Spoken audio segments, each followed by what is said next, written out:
வணக்க நண்பர்களே, இன்னைக்கு நம்ம பார்க்க போற ஒரு முக்கிய தகவல் என்ன அப்படின்னா, வெள்ளப்பெருக்கு தடுப்பு கல்வெட்டு. அதாவது வெள்ளம் ஏற்படுதுல, அந்த பெருக்க தடுக்கக்கூடிய ஒரு தடுப்பு சம்மந்தப்பட்ட ஒரு கல்வெட்ட பார்க்க போறோம். இது யாருடைய காலத்தில அப்படின்னா, மாரவர்ம சுந்தரபாண்டியனுக்கு பிறகு வந்த சடையவர்ம சுந்தரபாண்டியன் அவர்களுடைய கல்வெட்டு. பாண்டிய பேரரசர் தமிழ் புகழ் போற்றிய முதலாம் சடையவர்ம சுந்தரபாண்டியன் கிபி 1251லேருந்து 1271 வரை பாண்டிய நாட்டினை ஆட்சி செய்த மன்னன் ஆவார். மன்னன் கிடையாது, அவர் பேரரசர். இரண்டாம் மாரவர்மன் சுந்தரபாண்டியன் இறப்பிற்கு பின்னர் முடிசூடி கொண்டார். இவர் தான் மகாராசாதிராச பரமேஸ்வரன், எம்மண்டலம் கொண்டருளியவர், எல்லாம் தலையானான பெருமாள், கட்சி வழங்கும் பெருமாள், கோதண்டராமன், இப்படி பல பேரால் அழைக்கப்பட்டார். இவரது காலத்தில் பாண்டிய நாட்டில் சிறப்பான ஆட்சி நிலவியதாக கருதப்படுகிறது. நான் ஏற்கனவே சொல்லியிருக்க மாதிரி சித்திரை மாதம் மூல நட்சத்திரத்தில் பிறந்தவர் இவர். பிற்கால பாண்டிய மன்னரும் சிறப்புற்று விளங்கினார். இப்போ பாருங்க, மாரவர்ம சுந்தரபாண்டியன் புரட்டாசியா வீட்டத்தில் பிறந்தவர். சடையவர்ம சுந்தரபாண்டியன் சித்திரை மூல நட்சத்திரத்தில் பிறந்தவர். அதனால் குழப்பிக்க வேணாம். வரலாற்றில் இறுதி சோழ மன்னனாக, அதாவது மாரவர்ம சுந்தரபாண்டியன் 3ஆம் ராஜராஜனை தோற்கடித்தார். அந்த 3ஆம் ராஜராஜனோட மகனான 3ஆம் ராஜேந்திரன் கடைசி சோழ மன்னனை மாரவர்ம சுந்தரபாண்டியனுக்கு பிறகு வந்த சடையவர்ம சுந்தரபாண்டியன் தோற்கடிக்கிறார். அது தோற்கடித்ததுனால தான் சோழ பேரரசு என்ன ஆயிடுச்சு, ஒரு சரிவை நோக்கி பின்னால் மறைந்தும் போனதுங்கிறது வருத்தத்தக்க விஷயம். இவர் ஆற்றிய போர்கள்: சேர மன்னன் வீரரவி உதய மார்த்தாண்டவர்மன். நான் அடுத்தடுத்த பதிவுகளில் சேர மன்னர்கள் குறித்ததும் நிறைய போடுறேன்.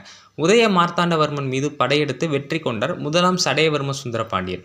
அடுத்து 3ஆம் ராஜராஜன் மகனான 3ஆம் ராஜேந்திரனையும் வென்று திரை செலுத்துமாறு ஆணையிட்டார் முதலாம் சடையவர்ம சுந்தரபாண்டியன். அதாவது மாரவர்ம சுந்தரபாண்டியன் காலத்தில் கூட சோழ நாடு முழுமையாக கைப்பற்றப்படலை.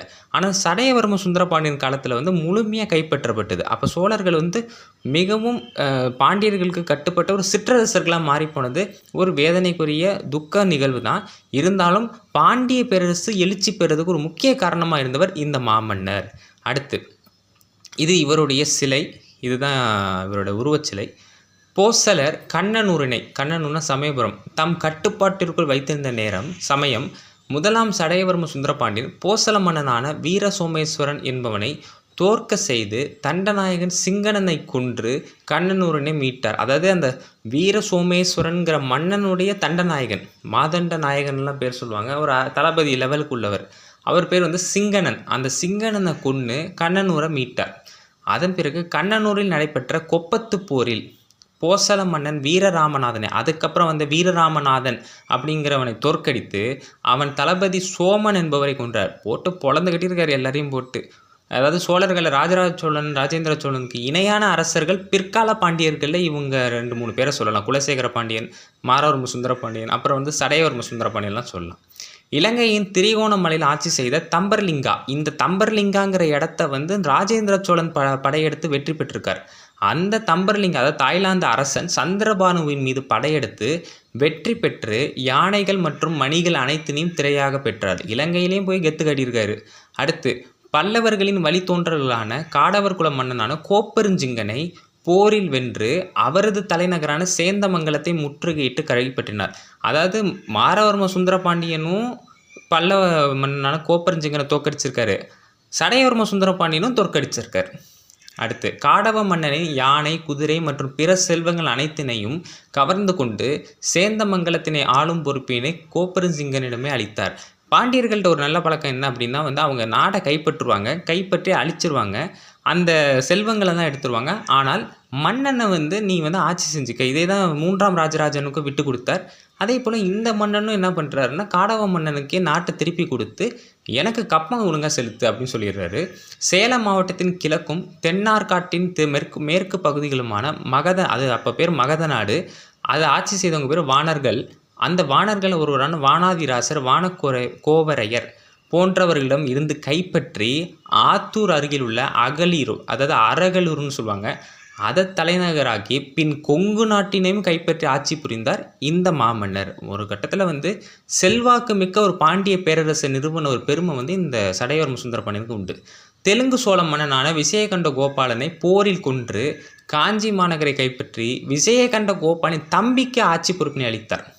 அதாவது இவர் ஆட்சி செய்யணும்னு நினைக்கல, எனக்கு கட்டுப்பட்டு இருந்தால் நீ போதும்னு நினைக்கிறார். வடநாடு சென்று காக்கத்திய தேச மன்னனையும் கொன்ற கணபதியை போரில் வென்றார்.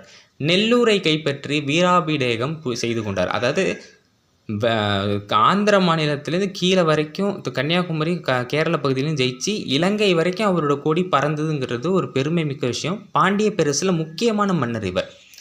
இவரை பற்றி காஞ்சிபுரம் திருப்புட்குழி திருமால் கோயிலில் இவரை பற்றிய வாழ்த்துப்பா உள்ளது. அப்பாடலில் வாழ்க கோயில் பொன்வைந்த மகிபதி, பொன்வைந்த மகிபதினா சிதம்பரம் கோவிலுக்கு இவர் பொன் வேஞ்சிருக்காரு.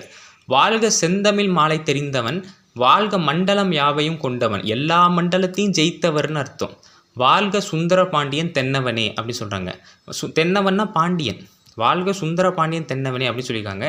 இதில் வாழ்க செந்தமிழ் மாலை தெரிந்தவன்னா தமிழின் பெருமையை உணர்ந்து அந்த தமிழை போற்றியிருக்காருன்னு அர்த்தம். அதாவது சோழ சாளுக்கிய மன்னர்கள், குலோத்துங்க சோழனுக்கு பிறகு வந்த மன்னர்கள் யாரும் தமிழுக்கு ஒரு பெரும் முக்கியத்துவம் கொடுக்கலங்கிறது ஒரு வருத்தமான விஷயந்தான். அவங்க சோழர்களோட பேரை கெடுத்தாங்கங்கிறது முக்கியமான விஷயம். ஆனால் பிற்கால பாண்டியர்களை இந்த மன்னன் கொஞ்சம் தமிழுக்கு அதிகமாகவே மரியாதை செலுத்தியிருக்காருங்கிறது இந்த பாடல்லே தெரியுது. அடுத்து தமிழ் பற்றும் வடமொழி அறிவும் உடைய முதலாம் சடையவர்மன் சுந்தரபாண்டியனது கல்வெட்டுகள் தமிழகம் முழுவதும் காணலாம். அப்பேற்பட்ட புகழுடைய சடையவர்மன் சுந்தரபாண்டியன் கால கல்வெட்டை தான் இன்றைக்கி நம்ம பார்க்க போகிறோம். இது எங்கே இருக்குது அப்படின்னா திருக்கோவளை. எனக்கு திருக்கோவளைன்னு சொன்னாலே கோழிநாதர் கோவில் தான் ஞாபகம் வரும். இப்போ அது வந்து தியாகராஜர் கோவில்னு சொல்லப்படுது, இல்லை பிரம்மபுரீஸ்வரர் கோவில்னு சொல்லப்படுது. அந்த கோவிலில் சண்டேஸ்வர சன்னதியின் மேற்கு சுவரில் இந்த மாமன்னரோட 8வது ஆட்சியாண்டு கல்வெட்டு ஒன்று இருக்குது. அந்த கல்வெட்டு ஒரு சிறப்பான தகவலை கூறுது. அது என்ன அப்படின்னா, ஒரு அந்த ஊரில் வந்து வெள்ளம் வந்துடுது, கரையை உடச்சி வெள்ளம் வந்துடுது. அந்த வெள்ளப்பெருக்கை தடுக்கிறதுக்கு என்ன வழிமுறைகள் செய்யப்பட்டது, பாதிக்கப்பட்ட நிலங்களுக்கு மாற்றீடாக என்ன செய்யப்பட்டது, அந்த காலத்தில் அது எப்படியெல்லாம் நடவடிக்கை எடுத்தாங்க அப்படிங்கிற ஒரு முக்கியமான கல்வெட்டை வந்து இந்த இடத்துல வந்து அவங்க பதிவு செய்கிறாங்க. இது எதுக்கு வந்து நான் இந்த கல்வெட்டு சம்மந்தப்பட்டது போடுறேன் அப்படின்னா, இந்த காலத்தில் வந்து வெள்ளப்பெருக்கெல்லாம் வந்து சென்னை மாநகரங்களில் தான் கொஞ்சம் அதிகமாக வருது. கிராமங்கள்லேயும் வருது, கிராமங்களை விட இந்த மாநகரங்களுக்கு வருது. இந்த மாதிரி கல்வெட்டுகளை நம்ம பார்த்தாவது கொஞ்சம் இதுக்கான ரெமிடி எடுக்கலாங்கிற ஒரு ஆசை தான். இதுதான் இந்த கல்வெட்டு. இப்போ அந்த கல்வெட்டுடைய இதை பார்ப்போம். ஸ்வஸ்தி ஸ்ரீ கோச்சடைய பன்மரான திரிபுவன சக்கரவர்த்திகள் ஸ்ரீ சுந்தரபாண்டிய தேவருக்கு யாண்டு 8 ஆனா 8 இப்படி ஒரு சிம்பிள் போட்டிருக்காங்களா, அது வந்து மாதம்னு அர்த்தம். மாதம் வைகாசி மாதத்து 29ஆம் தேதி, அது 29வது நாள்னு அர்த்தம்.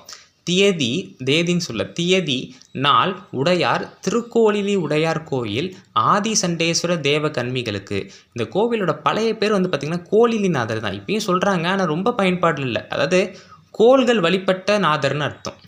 பாலை குறிச்சி உடையார் ராயன் திருமறை காடுடையனான வைராத ராயனின் இசைவு தீட்டு கொடுத்த பரிசாவது சந்திரமௌலி பேராற்று பெருக்காலே தென்கரையும் அழிந்து இந்நாயனார் கோவில் வடக்கில் திருவீதியிலே நீர் நிலத்து வருகையாலே திருவீதி தொடாமல் இவ்வாற்று தலை விலக்கிக்க வேணுமென்று இவர்கள் சொல்லுகையில் இவ்வாறு குண்டையூர் எல்லையிலே விளக்குவதாக இற்றை நாள் பார்த்து.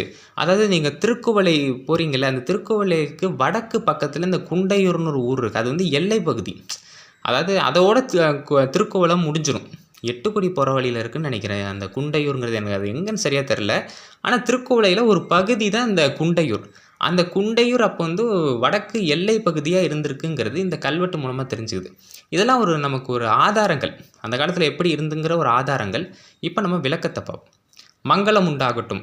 கோச்சட பன்மரான, அதாவது சட பன்மர்னா சடையன்னு அர்த்தம், பன்மரான திரிபுவன சக்கரவர்த்திகள் பாண்டிய மாமன்னர் சடையவர்ம பாண்டியரின் சுந்தர பாண்டியரின் 8வது ஆண்டில், அதாவது 1250ஆம் ஆண்டு கல்வெட்டு இது. வைகாசி மாதம் 29ஆவது நாளில் இக்கல்வெட்டு எழுதப்பட்டுள்ளது. அந்த தேதி வரைக்கும் அவங்க சொல்லிட்டு போயிருக்காங்க.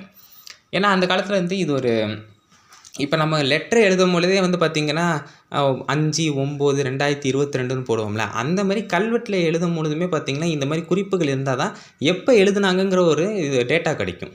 அடுத்து திருக்கோளிலி உடையார் கோவில், தற்போது திருக்கோவில தியாகராஜர் கோவில்னு சொல்லுவாங்க.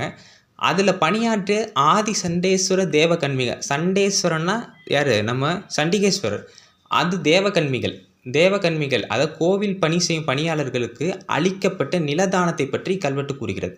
என்னன்னா, சந்திரமௌலி பேராற்றில் வெள்ளம் பெருக்கெடுத்ததால் இந்த ஊர்லேருந்து பக்கத்தில் ஒரு ஆறு ஓடுது, அது பேர் அந்த காலத்தில் வந்து சந்திரமௌலி பேராறுன்னு சொல்லியிருக்காங்க. அங்கே வெள்ளம் வந்துருச்சு. அந்த ஆற்றோட தென்கரை அழியுது. வெள்ளம் வந்து அந்த ஆற்றோடைய தென்கரை அழிந்து வெள்ளம் இக்கோவிலின் வடக்கு திருவேதியில் புகுந்து விடும். அப்போ இதுலேருந்து என்ன தெரியுதுன்னா, கோவிலோட வடக்கு பகுதியில் இந்த சந்திரமௌலி பேராறு ஓடி இருக்கணும். அதனால தானே வடக்கு திருவீதியில் வந்து ஈஸியாக பூந்துருது, தண்ணி பூந்துருது. அதனால் கோவிலுக்கும் அந்த ஆறுக்கும் கொஞ்சம் பக்கத்திலேயே இருந்திருக்குங்கிறது அர்த்தம்.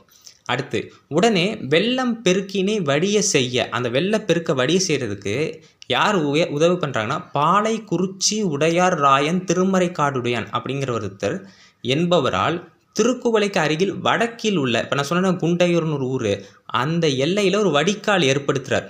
ஒரு வடிகால் ஏற்படுத்தி இவ்வாற்றின் வடக்கரையை தென்கரையாக்கி திசை மாற்றி தரப்படுகிறது. வடக்கரையை தானே உடச்சி தண்ணி வருது, அந்த வடக்கரையை அவர் என்னவா மாற்றிடுறாருன்னா தென்கரையாக மாற்றிடுறார், பாதையை மாற்றி விட்டுறார். மாற்று ஏற்பாடாக 2ஆம் திருவிதியாக ஊரை சூழ்ந்து திருவிதியும் செய்யப்படுகிறது. இப்போ பாதிக்கப்பட்டுச்சுல்ல, அந்த தண்ணி பாதிக்கப்பட்டதுனால அந்த 2ஆம் திருவீதி இருந்த இடத்த வந்து மாற்றி அமைக்கிறாங்க. அதை இப்படி செய்யும்போது திருநாமத்துக்கு அணியாக, அதாவது கோவில் நிலங்கள் சிலது இருக்கும்ல, அது எல்லாமே அதில் உள்ள விளை நிலங்கள், விவசாய நிலங்கள் எல்லாம் பாதிப்பு ஏற்படுது. ஏன்னா எல்லாத்தையும் வந்து வீடுகளாக மாற்றும் பொழுது பாதிப்பு ஏற்படுது. இப்போ இருக்கிற காலமாக இருந்தால் அப்படியே விட்டுருவாங்க. ஆனால் அந்த காலத்தில் என்ன பண்ணியிருக்காங்கன்னா, அதற்கு ஈடாக அந்த விளைநிலங்கள் பாதிக்கப்பட்டுச்சுல, அதுக்கு ஈடாக இப்போ சொன்ன பார்த்தீங்களா ஒரு பேர் திருமறைக்காடுடையான், அவர் என்ன செய்கிறாருன்னா, அவருக்கு சொந்தமாக இருக்கிற பரமேஸ்வர சதுர்வேதி மங்கலத்தில் இருந்த 2 வேலி நிலத்தினை கோவிலுக்கு கொடுத்துருக்கார். கோவில் நிலங்கள் பாதிக்கப்படுது, அந்த நிலங்களுக்கு மாற்று ஏற்பாடாக தனக்கு சொந்தமாக இருந்த 2 வேலி நிலத்தை கொடுக்குறார். புதிய வாய்க்காலை ஏற்படுத்தி திருவீதி அமைச்சதுனால அந்த திருவீதிக்கு அவரோட பேரே சூட்டுறாங்க. இதுதான் கல்வெட்டு. இன்றைக்கு நிலத்தை அபகரிக்கும் வேலை நடைபெற்று கொண்டிருக்கையில் அன்றே மாற்று நிலங்களை வழங்கும் முறை இருந்துள்ளது. அது மன்னர்களாக இருந்தாலும் சரி, மற்றவர்களாக இருந்தாலும் சரி, ஊர் நன்மைக்காக செயல்பட்டுருக்காங்க அப்படிங்கிறது இதுலேருந்து தெளிவாக தெரியுது. நமக்கு என்ன தெரிஞ்சுக்கணும்னா, நம் மாமன்னர்கள் முன்னோர்களின் வாழ்வியல் எவ்வளவு செழுமையாக இருந்திருக்குங்கிறது இந்த கல்வெட்டு நமக்கு உணர்த்துது. இது வந்து வெறும் அவர்களை பற்றி ஒரு புகழ்ந்து சொல்கிறது மட்டும் இல்லை, இது நமக்கும் தேவைப்படும். இந்த மாதிரி கல்வெட்டுகள் விஷயமே என்னென்னா, நமக்கு ஒரு பிரச்சனை ஏற்படும் போது, ஒரு மாற்று தீர்வு காணப்படாத போது இந்த மாதிரி கல்வெட்டுகள் நமக்கு ஒரு துணை புரியும். அப்படிங்கிறதுனால தான் இந்த கல்வெட்டு தகவலை இன்றைக்கி நான் செஞ்சேன்.